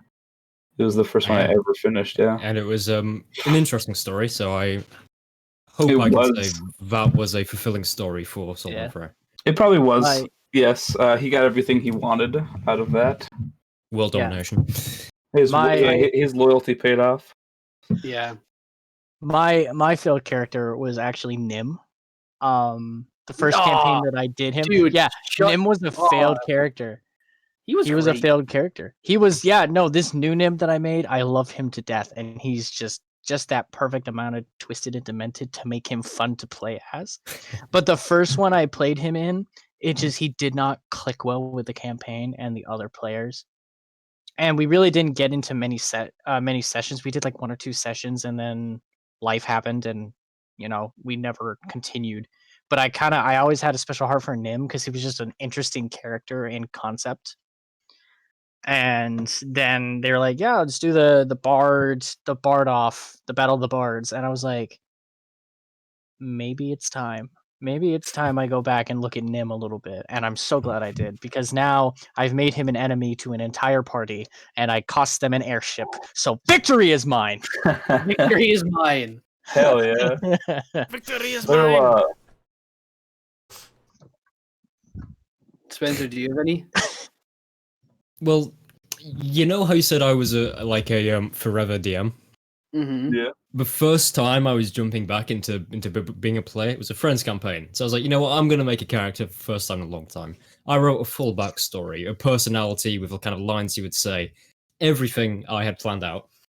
The campaign started, I was playing as a high elf bard, quite similar to the character I'm going to be playing in this campaign. It started as a prison break, as a lot of campaigns do in the Eberron setting. Snuck onto an airship to get out, decided to try and get from the airship to the ground, so they trailed a rope out of the back, and we're gonna send down. Unfortunately, I had a -1 to my athletics checks. I rolled a critical failure, which was 0. Fell to the Nice. ground, smashed into a million pieces, onto death saves, critically failed 2 death saves in a row. Oh, that is fate just telling you R.I.P. that That was like the first session. That's for brand new character. So right, fun. So what you Burned. do is you introduce another bard that's the exact Mm. same person. Since they didn't get to know that character, they'll never know the Yes, difference. I introduced a wizard instead, which was interesting. The Nice. exact same person. Wizard. It's literally the exact same person. Especially if you Just never a- Mm-hmm. Mm. introduced your name before Just or wizard. class. I was supposed to be playing in a campaign where myself and two of the other players were like half siblings. It's like we Yeah. all had the same dad, but he had children with multiple different other races. So like I was a half orc, and then I had two like step siblings who were a half elf and a half ling. Jesus. And my character was called Percival Humphrey L. Oh, his name was Percival. He was a half orc fighter. But then that just never came to fruition, and he's still in my D&D Beyond. Like I really want to play this dude because he was actually a really cool guy. But yeah, no, that was probably one of the ones that like most of the other characters I've played, but unfortunately not Percival. Actually, Garcus was one of my players who I was supposed to play in a different campaign, but never came to fruition. So I got to use Garcus actually, so I was quite happy with that. Yeah. So Oh, nice. Orion, I feel like you're the only one who hasn't chimed in on this. Oh, I have a disappointed character. Yeah. I had a character that I played for a short time that I thought was going to be really, really cool, and then I just wrote him off because it just, yeah. Not only did I write him off, I absolutely destroyed him. So this is back in Unearthed Arcana Artificer days when Alchemist was shitty, and Alchemist was an option, and nobody used it because it was bad. So I had the Thunder Cannon. There was no Eldritch bonus action flamethrower. No, it wasn't any of that. So this was shitty Unearthed Arcana Artificer, where they had the Thunder Cannon, and I had a Dwarven Artificer named Hjolgarn Bronzebeard Whaleheim. And I carried him throughout what was it? It was a homebrew campaign by DM'd by a friend of mine, Bemi, a long ass time ago. Later on, when people were leveling up and getting these cool things, I was looking at what I was getting, and it was jack shit because it was Unearthed Arcana, and it was balanced, and it was bad in every single stretch of the imagination. That campaign eventually stopped, and we brought all of our characters, the same backstory, the same everything, and the entire party shifted DMs to a new campaign to start Curse of Strahd, and the very, very first episode, I made him spontaneously combust. Oh my god. Because we had a lot of powerful magic items in the first homebrew campaign. Basically, we made friends with a level 18 monk that had near infinite wealth that didn't really care about money, that let us spend it. Tens of thousands of platinum. Sure. Absolutely hated your character. Well, I don't know. Here's the thing. Like, he had depth. Here's the thing. All right, fine. I'll give preface of why this is. I'll try to do this as fast as possible. The DM made me hate my character. Oh, Slash. you don't even RPG have horror to stories. say anything else. That is exactly what happened to Gazlo. I wrote in his backstory that he is an artificer tinkerer.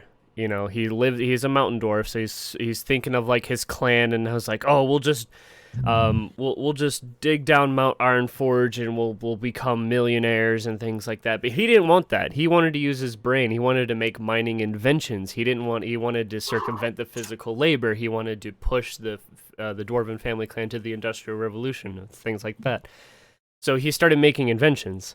And well, an invention messed up because of a component that he used, which opened up a portal to another realm. And his father got sucked in, because his father was run down and be like, Wilhelm, what are you doing? And And he's like, "Father, get back, get back!" And he's like trying to push him out of the way, and he gets sucked into the portal. He thinks his dad's dead. That's a part of his backstory. And then now he got exiled from the mountain as patricide. Yeah. And now he had to take up all of his inventions in his bags and fucking yeet. He had no money, no clan to come back to. He had to change his name from Goldbeard to Bronzebeard. He changed his clan name. I changed his clan name from Hyogarn Goldbeard to Hyogarn Bronzebeard. And 30 sessions later, his dad's not dead. For literally no reason other than the fact that I just popped up in another place in existence back in the material plane. Okay. That just removes all of your character's kind of motivation. He had all of this growth, and he's like a 300-year-old mountain dwarf, and he's a man, a grown-ass man, and his father's like almost 500 years old, and he walks around with these other party members who look at them like they're his children, because he can't have kids of his own, So now all the people look up to him as this crazy dad that makes things. And he took some sort of a kinship with the other party members, and now they're like, his kids. He protects them. He's like, no one's gonna hurt my kids, kind of thing. And it was such a fucking growth moment that he became a good father figure after he fucking accidentally killed his own dad, and all of a sudden his dad's alive, and everyone's like, So like it happened to Cool. Gazlo in a different way. It seemed like yours was like the DM was like, yeah, this will be a really cool idea and it'll be a really cool twist. I'm like, I wrote that he's fucking dead. Yeah. The thing that happened with Gazlo is similar, but Logan was the DM. And every moment he got to like embarrass my character or to fuck my character over in a way, he took it.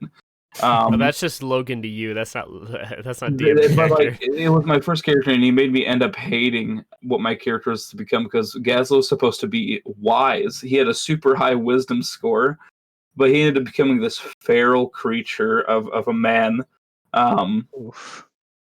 Literally accidentally killed thousands of people because Logan thought it'd be funny, or he turned Killing tens of people is hilarious. He contracted lycanthropy, and it was like a hellhound lycanthropy because he contracted it when he was in hell, and he came out of hell, and at a very important party in a very important story mission, he thought it'd be funny to like make it a full moon. So my character turned werewolf and killed hundreds of people. And like I got in trouble with like a bunch of gods and everything, and like every turn he like screwed my character over, like left. The right, worst luck imaginable for Gazlo. Yeah. I feel like that's quite a common thing though. I was in a Star Wars 5e campaign, playing a retired clone trooper, which obviously are supposed to be like the perfect soldiers. Right. My DM rules it as very much a natural one is you fail in an unimaginable way rather than just you don't succeed. So I was searching a room, this perfect soldier, bred from birth to be the ultimate fighter, trip over a small like doorstop and fall headfirst into a decomposing corpse. It's like, so, right. How'd you feel about that? Yummy, with mouth open too. I was like, well, he was a captain in the clone army. He led people in some of the bloodiest battlefields. Now we can't even walk through a doorway.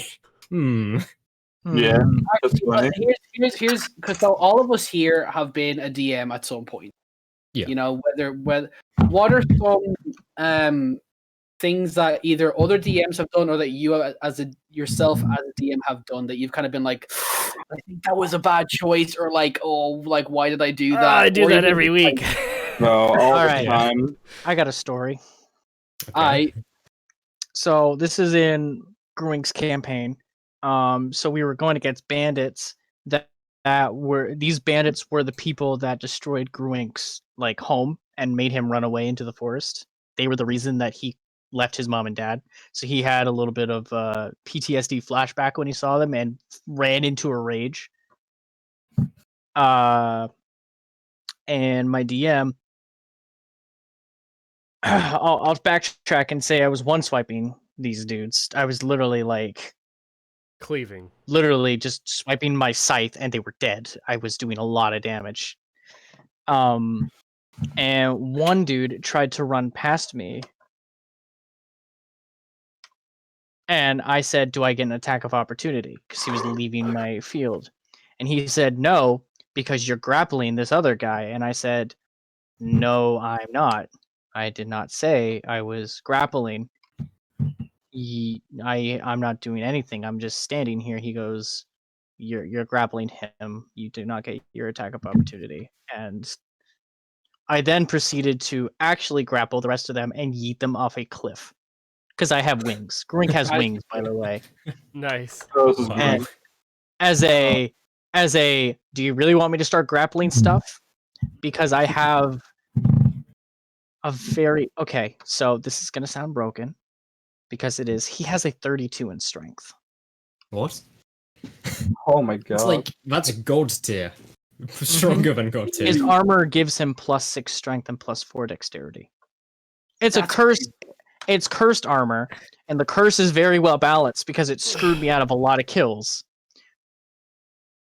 But yes, it was very broken. So he had 32 strength. And he would get and because of my totem and because I RP'd something, my DM reward me. I spent 20 minutes RPing making my totem, as barbarians, as totemic warriors have. And whenever I rage, I would gain another +5 to my strength. Jesus. Until my rage ended. So I would have +16 strength in my rage. That's insane. a lot of homebrew rules going on, isn't it? Genuinely insane. Broken. Oh, Broken and is an like, award, yeah. from broken character, like I thought if I had like a card like that in my game, I just wouldn't even know what to throw at them because I'm like nothing that I Yeah. can come up with is ever going to be any form of challenge. Well, I think the cursed probably would go into it, but that would just be so allow me to explain the curse then, just so everybody has the same. Because I think Dan, I've told you about it, but I don't know if anyone else knows. Yeah. So whenever Groink would kill something, he would have to make a wisdom saving throw. If he succeeded, nothing happens. He could continue his turn as normal. If I failed, and I failed a lot, the armor would overcome all wills of my own and would just be forced with the need to survive because the armor itself is alive. And so it would eat the thing that I just killed and end my turn immediately, and I would be stuck eating the thing alive. Oh god. Yep.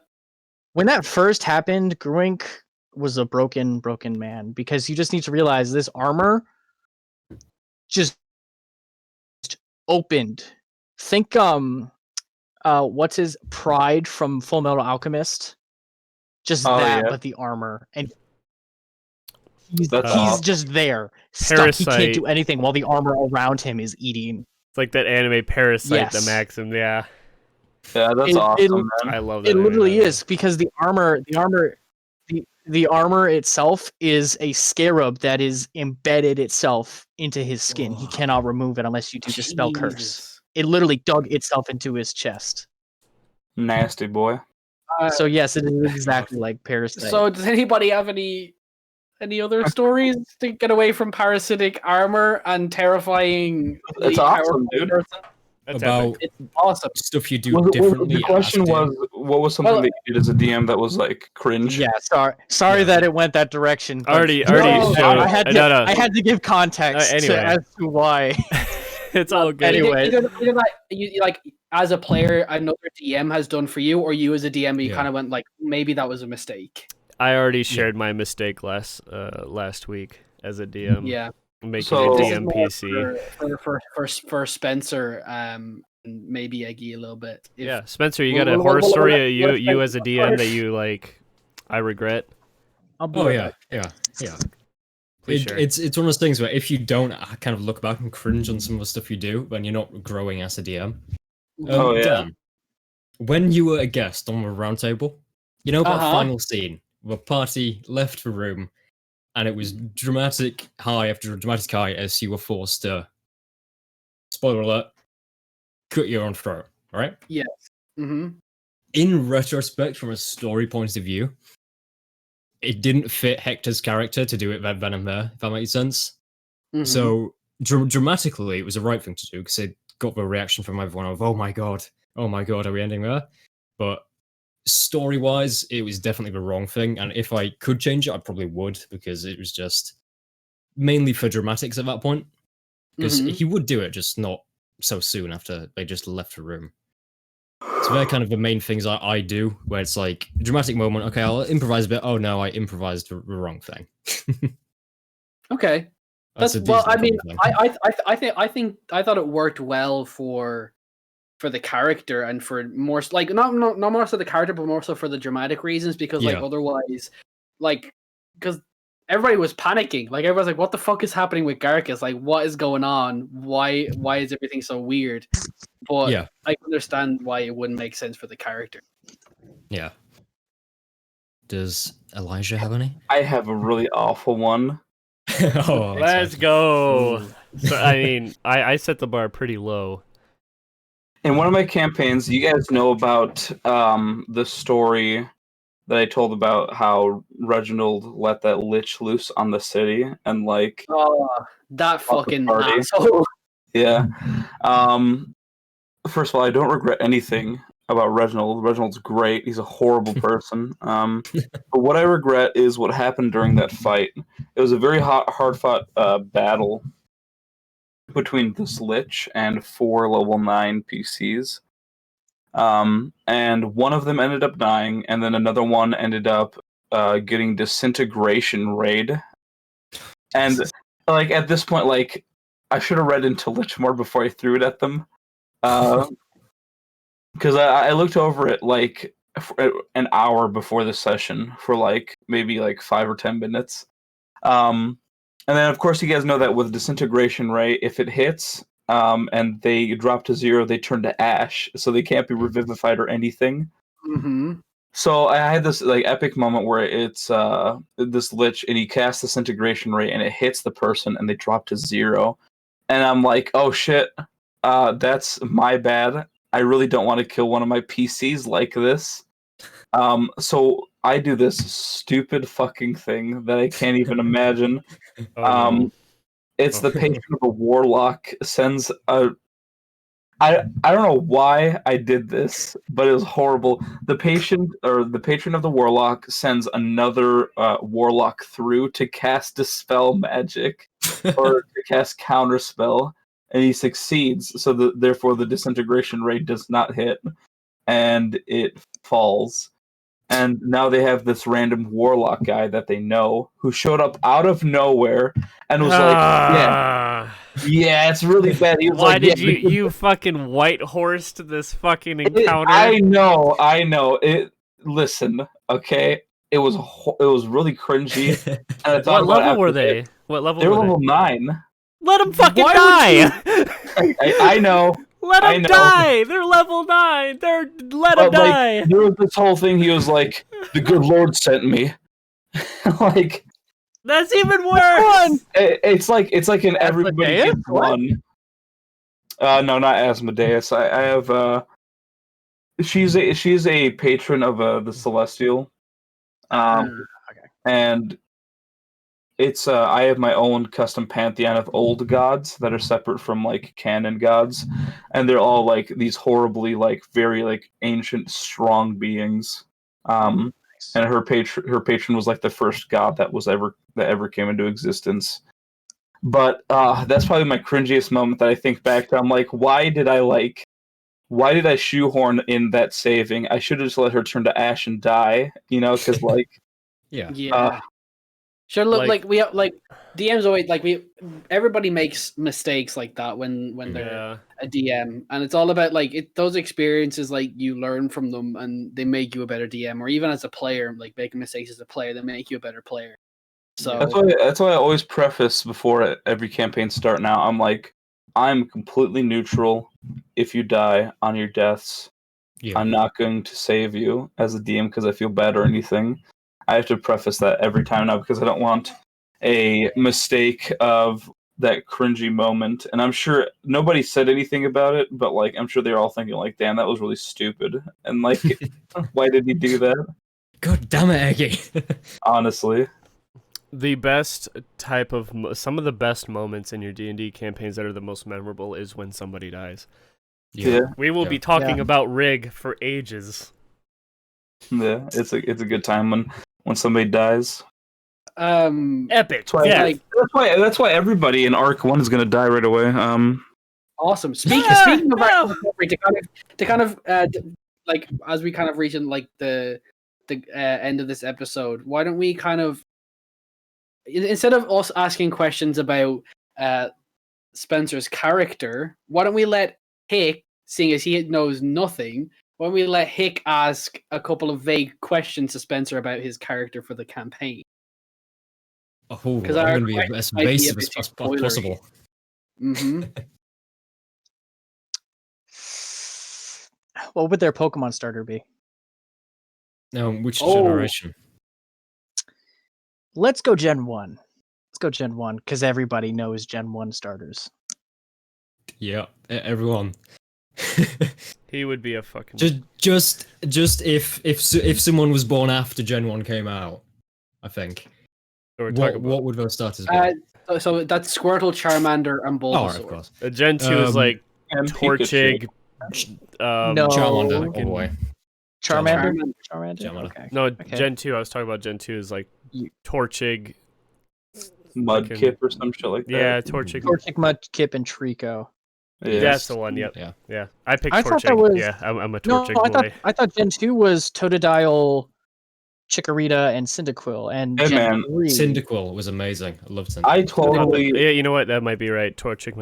I totally stopped following Pokemon after... Anyway, is your character, Spencer, is he a Bulbasaur main, a Squirtle main, or a Charmander main? He's a Charmander main. Ooh. Eggy, do you have any vague questions for his character? I mean, you know everything probably, but anything that might, get people interested in his character? I do know. What would his favorite Italian dish be? And where can I take him that he would enjoy? You find yourself at this really fancy tavern. He probably has quite a few restaurants where he knows the waiters personally because he comes in all the time. Rather than cooking his own food, he prefers to get people to cook it for him, of course. His favorite Italian dish would probably just be a very fancy rendition of just a classic spaghetti bolognese. Mm. So as fancy as you can possibly make it. That would be his fan. Spaghetti bologna, nice. All right. Do you have any other vague questions? And then I'll go last. By the way, my character would like risotto. In case you wanted to ask what my character's Italian dish. Nobody asked, anyways. Too fucking bad. All right, a very vague question. Is he afraid of heights? Yeah. Ooh. Yeah. He's afraid of quite a few things, I'd say. My question is, what if you could describe your character as a color? What color best represents your character? Magenta. I'd say like a teal blue. Hey, my favorite color is Nice. Nice. So like the border on Eggy's thing on the webcam on the stream. Yeah. I have a vague question for him real quick. Okay. Is he really that shallow? Have I had it wrong about him this entire time? No, you've always had that wrong about me. I really am this shallow. The official character That's quote. the quote from the Instagram post, which you should be following our Instagram at Arcane_recovery on Twitter and Instagram. Well, actually, now or I will attack Orion. Yeah. Well, seeing as Hick had a question for Spence's character, maybe we'll let Hick ask one for mine and Orion's real quick before we go. Oh yeah. Well, you can ask a question for Spencer real quick. Yeah. Dan, ask your question for Spencer real quick if you want. I did. Mine was the favorite color. Color. Oh, okay. That's my bad. That's Go right. on. Okay. Yeah. Now flip the tables. Okay. Right. Any? I mean, even if Spencer wants to ask a question about Yeah, mine, Spencer or can ask a vague question, and Hick. everybody all gets of one us. vague question. Everybody gets Alright. one I'll vague let question. Hick go first. Yeah. All right, Dan. Yes, What would be your character's favorite kind of tea? my character's favorite kind of tea will probably just be like a green tea, maybe just like a straight like plain tea. He's not really super picky about his tea. Like if it's tea, it's tea. Orion. Uh, Is there something that the character holds over their own head? yeah. Yep. Okay. That's it. That's it. That's all you get. Yeah. Eggy, do you have a question for me and Orion? That's all I want to know. Dan. Mm-hmm. Hmm. That face he gets. I try not to spoil anything. Iggy's face. Let me see here. Dan.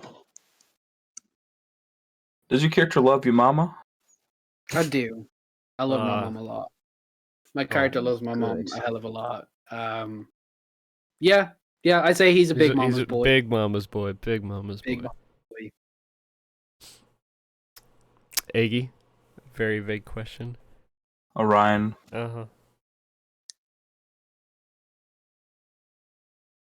What principle does your character hold above all else?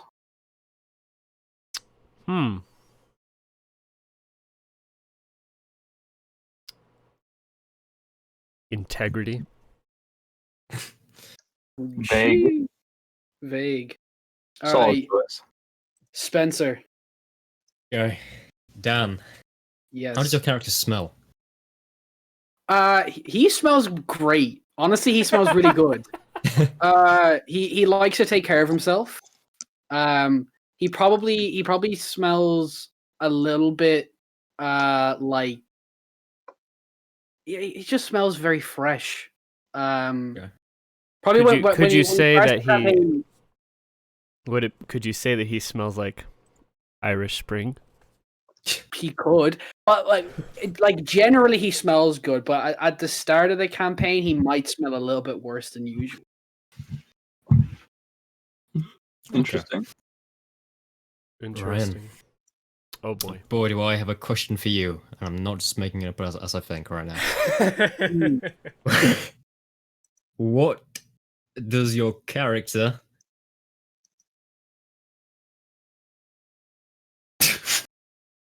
like to drink? Just spitballing words there.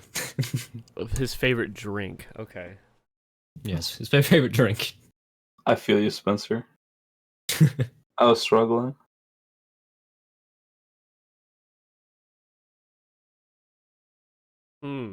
This is Ethanol. interesting, actually. I don't think I've thought if you were to have a favorite drink. Probably the fantasy Water. equivalent of sake. Probably. Ooh. Pineapple Interesting. sake. You know what, Orion? I have a question for your character. A real Okay. vague one. What's his favorite feature about himself? What does he like most about himself? His hair. Okay. I have a question for your character. Does he think that he's better than somebody else? No. Okay. No.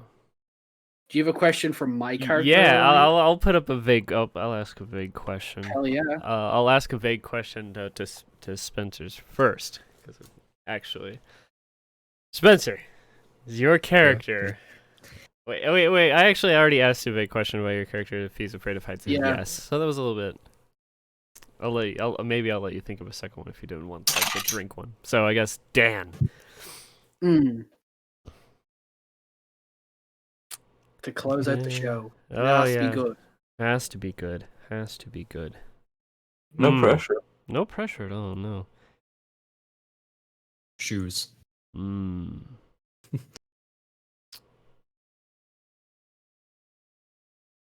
Does he have does he have a circus-like odd talent? Like juggling, tightrope balancing, fire breathing, whatever. Something that you might see in a circus. His balance is really good. His balance is very, very good. He's also good at like balancing things.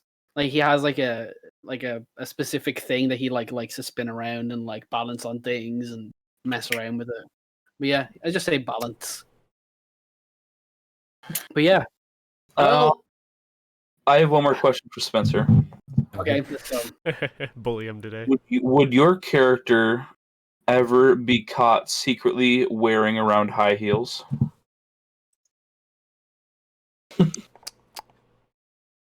Or is it even a secret? Is he a crossdresser?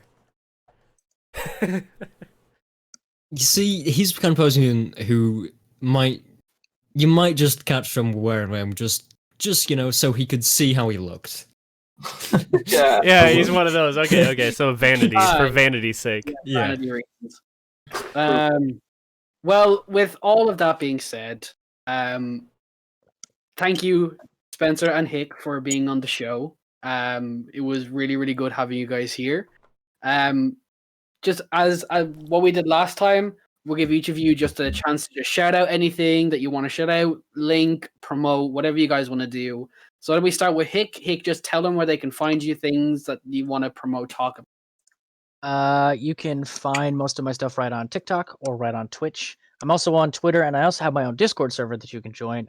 Link will be in the bio of all of those. I have a link tree that is set up on my TikTok. You can find all of my links to anything that I am a part of. You can also buy my merch. I'm actually wearing a little bit of it here. It's very cute. Shit. This is Gunther. This is my boy. I love him to death. Pengu. So yes, very adorable Pengu.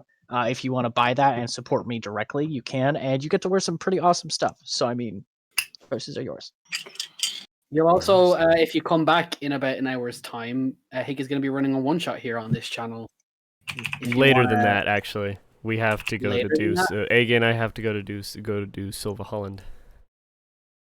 Okay. And it'll be after that. So it'll be... This I believe what do we choose, like 3:30 p.m. Central Standard, so in 2.5 hours? 3 hours? Yeah, 2.5. 2.5 to 3 hours from now, we'll be coming back here, where Hick will be running a one-shot with all of us here today. Have fun.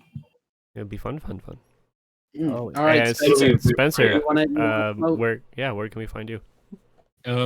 Just come watch me tomorrow night at Dragons of Roundtable. It's Dragons of Roundtable on Twitch and at Dragons of RT on Twitter. So make sure you follow both of those for updates and for getting involved with Fantasy Mob, because that's always fun.